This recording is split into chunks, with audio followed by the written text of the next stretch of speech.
Дорогие сограждане, меня как министра образования беспокоят вопросы по образованию, поэтому я решил создать новый указ.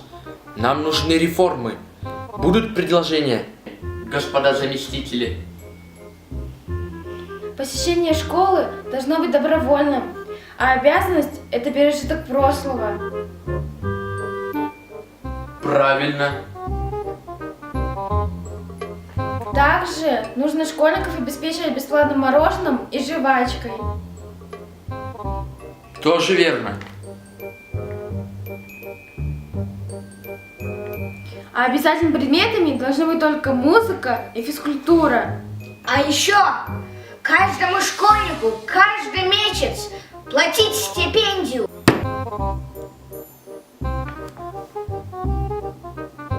И еще в каждой школе должны быть игровые автоматы. И кинотеатр. Точно. Какие же мы молодцы. А хорошо мы поработали. Из меня бы классный министр образования получился. Значит, будем выдвигать. И проголосуем, если надо.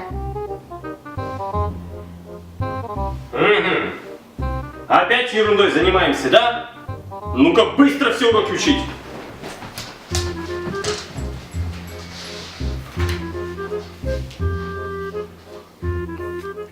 И 12-е. Освободить родителей от обязательного посещения родительских собраний. А то нервов никаких не хватает на вас.